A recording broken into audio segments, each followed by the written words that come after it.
get into the fun, the breakdance move, also called the sit-through. So we're gonna start off, right, just kneeling in this position and see how comfortable your knees and your ankles are, okay? So this is how I like to just, excuse me, this position here is gonna tell us a lot about the mobility in our knees and our ankles, okay? From here, we're gonna shift. I'm gonna spread my knees out just a little bit, right under the hips. I'm gonna allow my toes to connect to the ground, and I'm gonna shift back. So there's kind of this, it's like I'm loaded, right? I'm kind of loaded in the back, right here. So I want about 70 to 80% of my weight more through my legs, right? If I'm up like this when I do this sit through, this can create some tension in the wrists, in the shoulders. So I don't want too much weight on my hands. I want more weight in my feet, in my hips, okay? And it's really, you're just gonna have to take time to find your sweet spot. So I can already feel my hands a little bit too far out. So I'm gonna slide them in an inch. When I first go into this sit through, I'm gonna lift my left hand and I'm gonna pivot on my left foot. Boom. Now this hand, I want to be stacked under my shoulder. Bring your left hand on your lat and fire down through your lat, okay? So this is the beginning. Now let your hips drop, rest for a moment, okay? Then I'm pressing through my left foot, pressing through my right hand, up. I'm engaging that side plank that we did, right? I can feel this musculature. Back to the center, right? And then do the other side. Shoop. And sink. Okay, so let's do that together. I'm going to mirror you now. We'll do this a few times, right?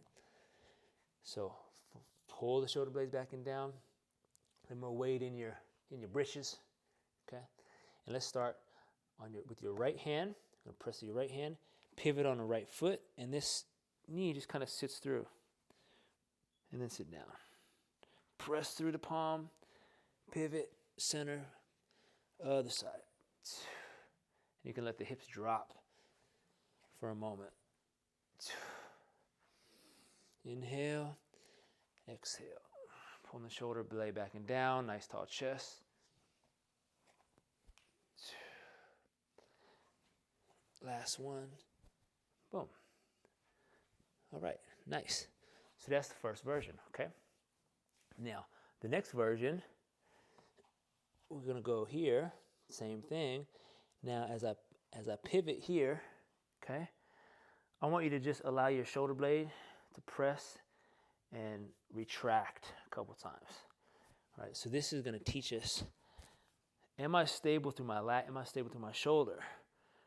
Okay, so do that a few times. That stability in the shoulder, in the lats, in the tricep, in the core. In the back foot, my heel's on the ground. So I don't have my toe up like this, heel's on the ground, right? So now I'm really stable when I go into that position, okay? Good. Check it out for a moment. So now we got our shoulders stacked appropriately. We got our feet positioned correctly. Now we can really get it, okay? So we're gonna kick through now. I'm gonna, let's start, I'll mirror you, all right? Scoot back here a little bit. So you're gonna press with your right hand, pivot on your left. Now, kick that bottom foot out, drive through the heel, press through the right palm, press through that foot, and you're also pressing the back foot. Center. All right, back. It's important to have that long leg on the ground to stabilize your hips.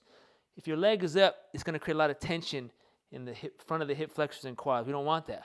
We want this, it's like a kickstand. We want to feel stable. Inhale, exhale. Inhale, exhale. So this one will take some time to get used to. Let's do one more time. Get in the lats, triceps, and some legs, right? So that's it. That's it for this movement for now. And if you notice your wrists don't like some of those movements, just come back to this one, right? Come back to here. There's less tension on your wrists, okay? But you were still getting some obliques. We're still getting the triceps, shoulder stability. And a good thing afterwards, when our hand is in this particular position, is to do the opposite. Right, going into kind of like this crane beak. And I'll go here and open them up between sets, right? Or you can bring them here on the ground. Okay, that's it for now. See you in the next video.